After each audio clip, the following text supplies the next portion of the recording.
ওম নমো ভগবতে বাসুদেবায়। জয় শ্রীকৃষ্ণ, রাধে রাধে। বন্ধুরা, আজ 5ই জ্যৈষ্ঠ, মঙ্গলবার, মা মঙ্গলচণ্ডীর দিন। যদিও প্রতিটি মঙ্গলবার হলো মা মঙ্গলচণ্ডীর দিন, কিন্তু জ্যৈষ্ঠ মাসের মঙ্গলবারের তাৎপর্য কিন্তু অপরিসীম। আর জ্যৈষ্ঠ মাসের প্রথম মঙ্গলবার এই মঙ্গলচণ্ডী ব্রত মাহাত্ম্য কথা একবার হলো শ্রবণ করুন। তাই বন্ধুরা, প্রত্যেকটি বাঙালির ঘরে ঘরে নিষ্ঠার সঙ্গে মা মঙ্গলচণ্ডীর ব্রত পালন করা হয়। আমরা প্রত্যেকেই জানি যে ব্রত কথা শ্রবণ না করলে যে কোনো ব্রতই অসম্পূর্ণ থেকে যায়। আজকের এই মহত্বপূর্ণ দিনে জয় মঙ্গলবারের ব্রত কথা অবশ্যই একবার শ্রবণ করবেন। শুরু করছি জ্যৈষ্ঠ মাসের প্রথম মঙ্গলবার জয় মা মঙ্গলচণ্ডীর ব্রত কথা। ওম হ্রিং শ্রীং মঙ্গলচণ্ডী কায়ৈ নমঃ। সর্বমঙ্গলা মঙ্গলে শিবে সর্বার্থে শরণ্যে ত্র্যম্বকে গৌরী নারায়ণী নমস্তুতে। মা মঙ্গলচণ্ডী, যার নাম মধুর ও মনোহর, যার হস্তে বড় ও অভয় মুদ্রা, যিনি ত্রিভুজা ও গৌরবর্ণা, যিনি রক্ত পদ্মাসনা উপবিষ্টা ও মুকুট দ্বারা উজ্জ্বল রূপে ভূষিতা, যিনি রক্তবর্ণ কুশের বস্ত্র পরিধান করিয়াছে, যিনি সহস্র বদনা, সুন্দর নয়না ও নব যৌবনা, যিনি সুন্দরাঙ্গী ও মধুর লাবণ্য যুক্তা, তিনিই হলেন দেবী মঙ্গলচণ্ডী। বিশ্বের মূল স্বরূপা প্রকৃতি দেবীর মুখ থেকে মা মঙ্গলচণ্ডী উৎপন্ন হয়েছে। তিনি সৃষ্টিকার্যের মঙ্গল রূপা এবং সংহার কার্যের কপিনী। এই জন্য পণ্ডিতগণ তাকে মঙ্গলচণ্ডী বলিয়া অভিহিত করা হইয়া থাকে। দক্ষ অর্থে চণ্ডী এবং কল্যাণ অর্থে মঙ্গল।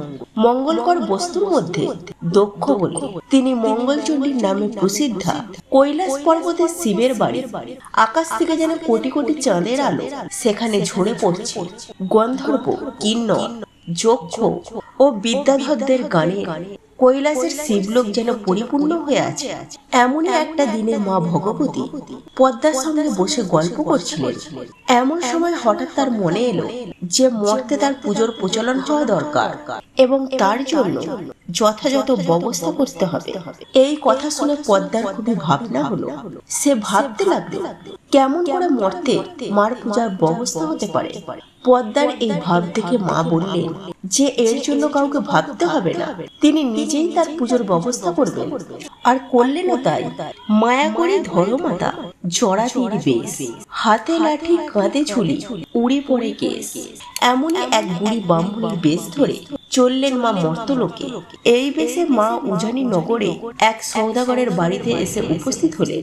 এই বেনে সওদাগরে 7টি মেয়ে, কিন্তু ছেলে একটিও নেই। মা তখন এক বুড়ি ব্রাহ্মণীর বেশ ধরে লাঠি ঠুকতে ঠুকতে গিয়ে ঢুকলেন সেই বেনের বাড়ি। তখন একেবারে ভর দুপুর বেলা, বাইরে প্রচন্ড রোদ, তাই ঘরের বাইরে কেউ বেরোচ্ছে না। এমন সময় তিনি এসে ভিক্ষা চাইলেন। বেনে বউ তখনই চাল ও টাকা থালায় নিয়ে ভিক্ষা দিতে গেলেন। ব্রাহ্মণী তাকে জিজ্ঞাসা করলেন, হ্যাঁ মা, তোমার ছেলে মেয়ে কয়টি? বেনে বউ বলল, মা, আমার 7টি মেয়ে হয়েছে, কিন্তু ছেলে একটিও হয়নি। বেনে বউয়ের কথা শুনে মা তার থেকে ভিক্ষা নিতে রাজি হলেন না। তিনি বললেন, ছেলে আর পুরোর মুখ দেখতে নেই। এই কথা বলে ব্রাহ্মণী তার বাড়ি থেকে বেরিয়ে গেলেন এবং কাছেই একটা অশ্বত্থ গাছের তলায় গিয়ে বসলেন। এইদিকে দুপুর বেলায় এক বুড়ি ভিক্ষা নিতে এসে ছেলে আটকুড়োর মুখ দেখতে নেই বলে চলে গেল। এতে বেনে বউয়ের মনে খুব দুঃখ হলো। সেই ভিক্ষের থালা ছুঁড়ে ফেলে দিয়ে বসে বসে কাঁদতে লাগলো।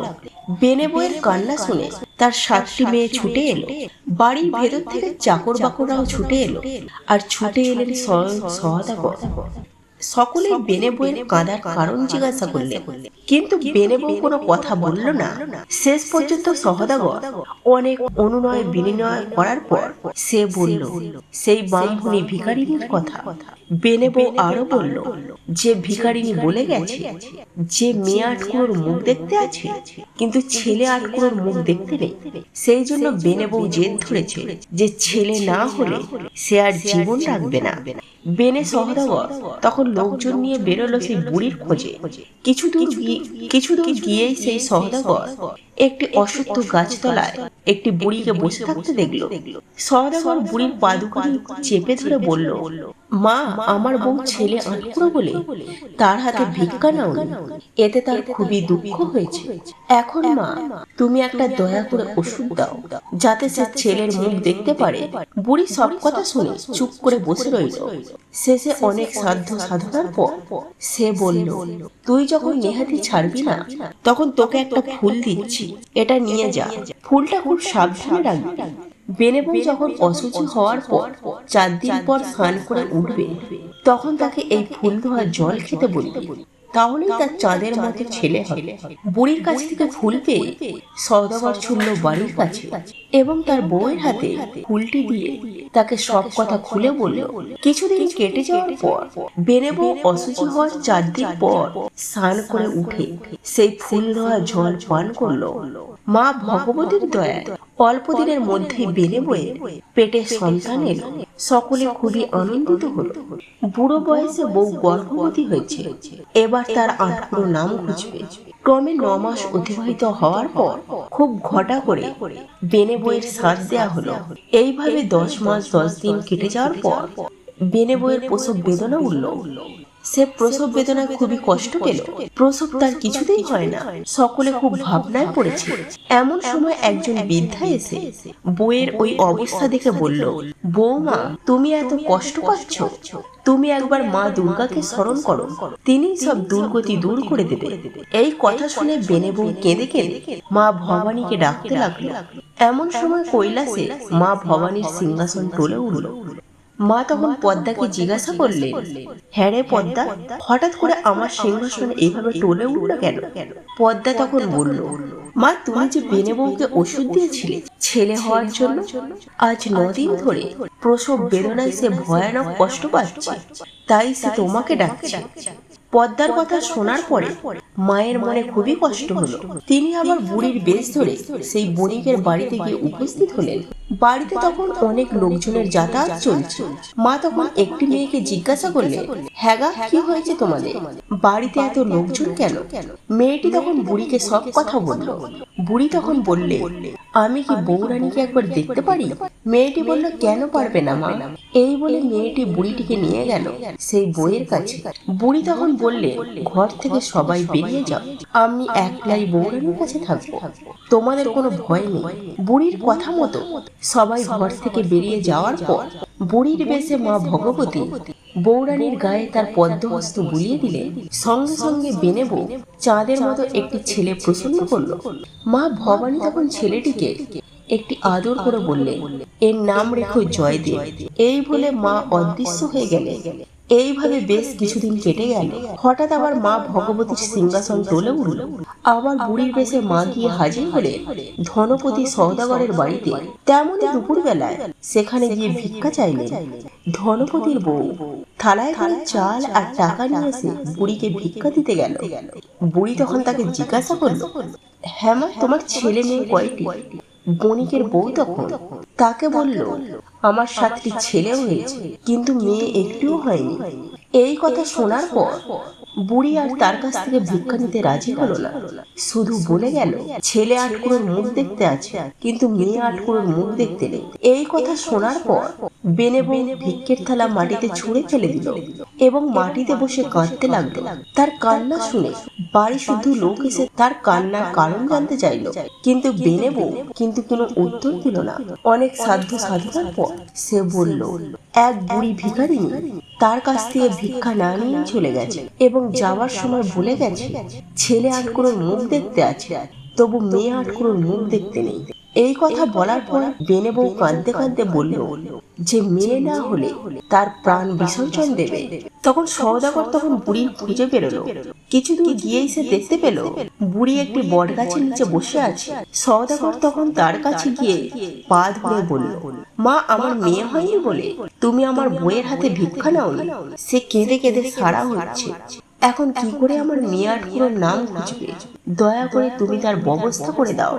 সওদাগরের কথা শুনে মায়ের মনে অনেক দয়া হলো। তখন তিনি ঝুলির ভেতর থেকে একটি ফুল বের করে সওদাগরের হাতে দিয়ে বললেন, এটা তুমি নিয়ে যা, খুব খুব যত্ন করে এই ফুলটিকে রাখিস। তোর বইয়ের অসুচি হওয়ার 4 দিন পর এই ফুল ধুয়ে জল খেতে বলিস, তাহলে তার ফুলের মতো একটি মেয়ে হবে। এর কিছুদিন পর সওদাগরের বউ গর্ভবতী হলেন। 10 মাস 10 দিন কেটে যাওয়ার পর তার প্রসব বেদনা দেখা দিল, কিন্তু তার প্রসব কিছুতেই হচ্ছে না। বেনে বউ খুব কষ্ট পেতে লাগলো।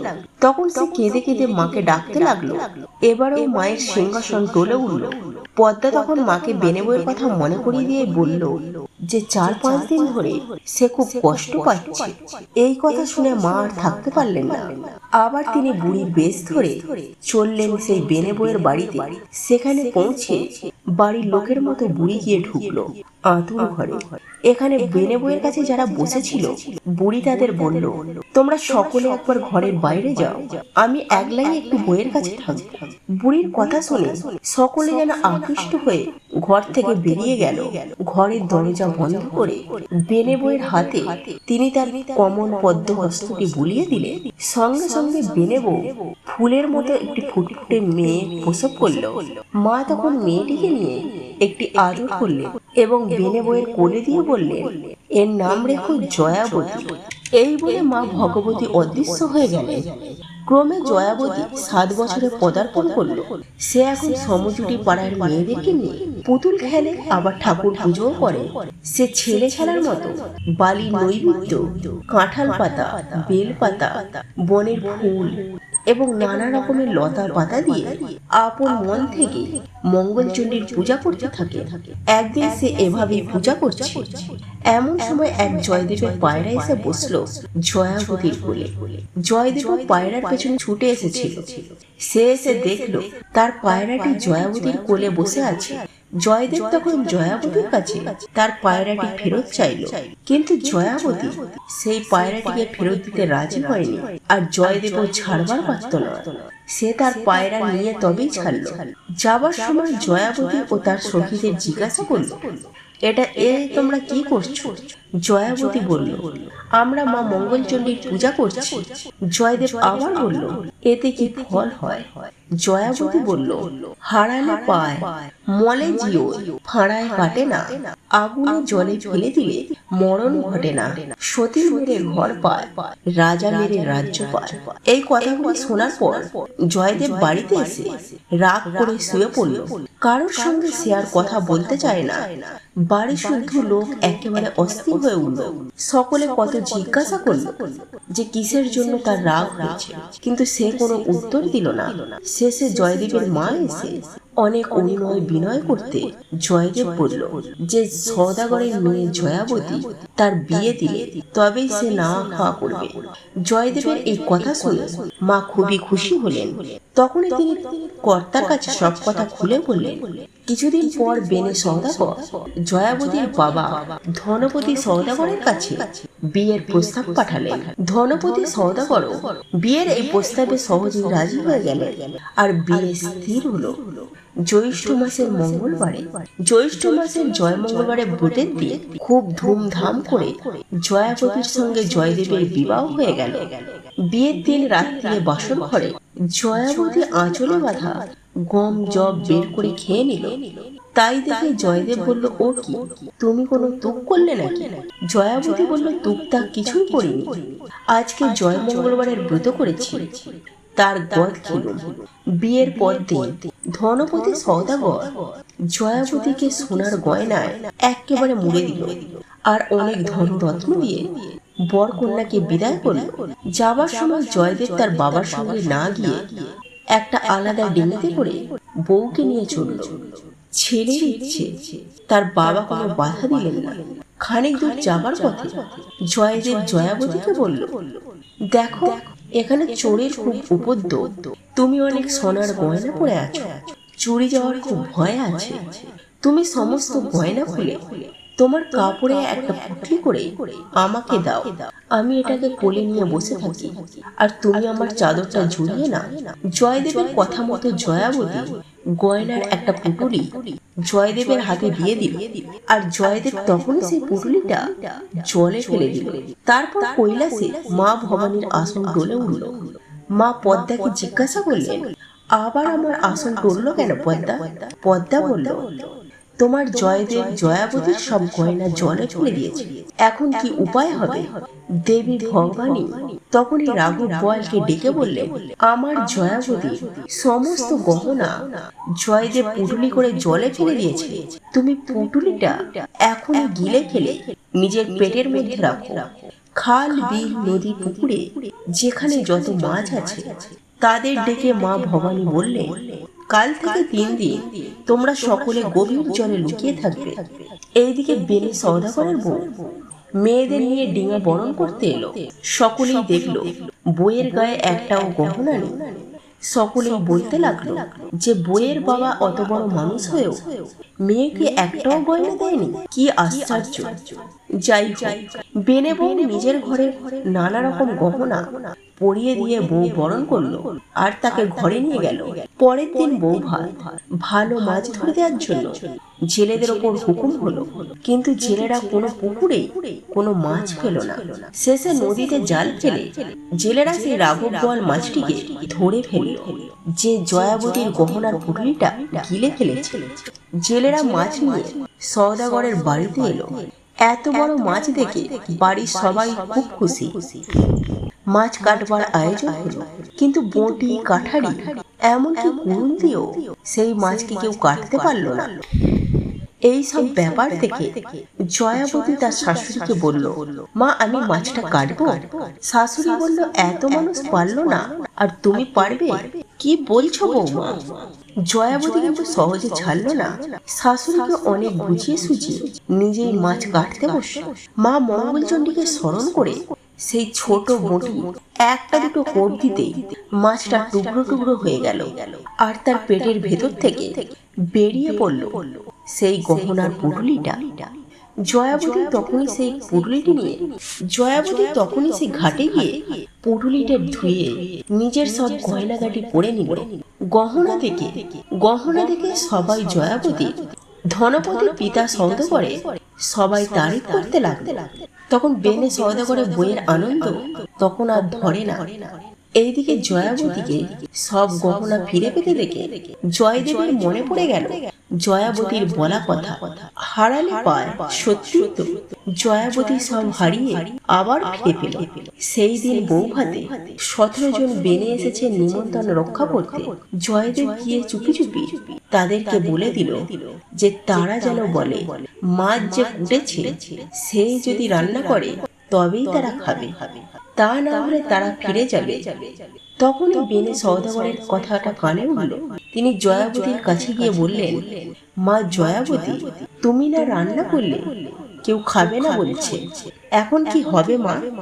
একটা উপায় যে তোমাকে করতেই হবে। এই কথা শুনে জয়াবতীর প্রাণ ভরে মা মঙ্গলচণ্ডীকে ডাকতে লাগলো। জয়াবতীর কাতর প্রার্থনা শুনে আবার কৈলাসে মা ভবানী আসন টলে উঠল। মা পদ্মাকে বললেন, কি হয়েছে পদ্মা, আবার আমার আসন টলল কেন? পদ্মা বলল, তোমার ব্রতবাসী জয়াদাসী বিপদে পড়ে তোমায় ডাকছে। আজ তার বউ ভাত 17 জন বেনে এসেছে নিমন্ত্রণ খেতে। তারা বলছে জয়াবতী না রান্না করলে কেউ খাবে না। তখন মা ভবানী একটি সাদা মাছের রূপ ধরে উড়ে গিয়ে জয়াবতীর কাছে এসে উপস্থিত হলেন। পরে মা জয়াবতীর কানে কানে বললেন, ভয় কি, তুমি বলো 17টি হাঁড়ি চাই, 17টি সরা চাই, 17 গোছা বেরি চাই। মায়ের কথা মতো জয়াবতী শ্বশুরকে সেই জিনিসগুলো আনিয়ে দিতে বললেন। জয়াবতীর শ্বশুর তখনই জিনিসগুলো আনিয়ে দিলেন। জিনিসগুলি রান্নাঘরে রেখে দেওয়ার পর জয়াবতী একখানি ছেলি করে রান্নাঘরে ঢুকে দরজা বন্ধ করে দিল এবং তারপর মা চণ্ডীকে স্মরণ করতে লাগলো। মা তখনই এসে উপস্থিত হলেন। 17টা উনুন একসাথে জ্বলে উঠল। দেখতে দেখতে হাঁড়ি হাঁড়িতে রান্না চেপে গেল আর রান্না হয়েও গেল অল্প সময়ের মধ্যে। মা তখন জয়াবতীর কাপড়ে আর পিড়েতে একটু হলুদ মাখিয়ে দিয়ে বলল, এইবার বাইরে গিয়ে বলো সব রান্না হয়ে গেছে। রান্না সেরে রান্নাঘর থেকে জয়াবতীকে বেরিয়ে আসতে দেখলে এবং সব রান্না হয়ে গেছে শুনে বেনে সওদাগরের বউ একেবারে আশ্চর্য হয়ে গেল। এখন তার আনন্দের কোনো অন্ত নেই। এত শীঘ্রই সব রান্না হয়ে যেতে দেখে সকলেই জয়াবতীর খুব সুখ্যাতি করতে লাগলো। জয়দেব তখন আবার গিয়ে বেনেদের বললেন যে তারা যেন বলে যিনি রান্না করেছে তিনি পরিবেশন না করলে কিন্তু কেউ খাবে না। জয়াবতীর শাশুড়ি বেনেদের এই কথাগুলি জয়াবতীকে জানালো। নিরুপায় হয়ে জয়াবতী মা মঙ্গলচণ্ডীকে স্মরণ করতেই মা এসে তাকে দেখা দিলেন এবং তাকে বললেন, তুমি তোমার শাশুড়িকে বলো 1700 জন বেনে একসাথে খেতে বসলে তুমি তাদের পরিবেশন করতে পারবে। তারপর তারা খেতে বসলে তার একখানা পাতে সব জিনিস দিয়ে দেবে, তাহলেই দেখবে সব পাতে এই জিনিসগুলো পড়ে গেছে। জয়াবতীর কথা অনুসারে বেনেরা সব একসাথে খেতে বসলো, আর জয়াবতী একখানা পাতে সব জিনিস দিয়ে দিতে জিনিসগুলো সব পাতেই পড়ল। সঙ্গে সঙ্গে বেনেরা সবাই খুব তৃপ্তি হয়ে খেয়ে জয়াবতীকে প্রাণ খুলে আশীর্বাদ করে বিদায় নিল। জয়াবতীর বিয়ের 5-6 বছর কেটে যেতে জয়াবতী গর্ভবতী হয়ে উঠল। বেনেরা খুব ঘটা করে সাজ দিল, গরিব দুঃখীকে অনেক দান করা হলো এবং 10 মাস 10 দিন পর ঘর আলো করে জয়াবতীর ঘরে পুত্র সন্তান এলো। 5টি দিন তেলেকে তেল হলুদ মাখিয়ে পিড়িতে শুইয়ে দিয়ে জয়াবতী গেল পুকুরে স্নান করতে। এই ফাঁকে জয়দেব চুপি চুপি এসে ছেলেটাকে টুকরো টুকরো করে কেটে একটা হাঁড়িতে ভরে তার মুখে সরা চাপিয়ে জলে ভাসিয়ে দিল। এই সব ঘটনা মা ভবানী পদ্মার মুখে শুনলেন। মা তখনই সংকোচিত হয়ে এসে হাঁড়িটি তুলে নিয়ে গেলেন। তারপর কাটা টুকরোগুলো একটা পদ্ম পাতায় রেখে অমৃতকুণ্ডের জল তার উপর ছিটিয়ে দিলে ছেলেটি অমনি বেঁচে উঠল। জয়াবতী স্নান করে ওঠার সঙ্গে সঙ্গে ছেলেটিকে তার কোলে দিয়ে মা সমস্ত তার ঘটনার কথা তাকে খুলে বললেন এবং তার সাথে মা তাকে সাবধান করে দিলেন যে সে যেন জয়দেবের কাছ থেকে ছেলেটিকে খুব সাবধানে রাখে। জয়াবতী তার ছেলেকে কোলে নিয়ে হাসতে হাসতে বাড়ি ফিরল। জয়দেব এতক্ষণ লুকিয়েছিল, এইবার ব্যাপার কি জানবার জন্য বাড়ির ভিতরে ঢুকতেই ছেলেকে জয়াবতীর কোলে দেখে একেবারে আশ্চর্য হয়ে গেল। ছেলেকে কোলে নিয়ে জয়াবতী খুব আনন্দের সাথে ষষ্ঠী পুজো সম্পূর্ণ করলো। এইভাবে 6 মাস অতিবাহিত হলো। এইবারে ছেলের মুখে ভাতের সময় এসে গেল। ছেলের ভাত উপলক্ষে 1700 বেরিয়ে এলো নেমন্তন্ন রক্ষা করতে। এছাড়াও আরো অনেকে এলেন দূর দূরান্ত থেকে। বাড়িতে তখন আনন্দের ঢেউ বয়ে যেতে লাগলো। ক্রমে এসে গেল মুখে ভাতের দিন। জয়াবতী সকালবেলা নাইয়ে ধুইয়ে নানা রকম গহনা পুড়িয়ে গেল স্নান করতে। এইদিকে জয়দেব সুযোগ খুঁজে বেড়াচ্ছিল। এইভাবে সে ছেলেটিকে তুলে নিয়ে কুমোরদের পোয়ানের ভেতরে রেখে এলো।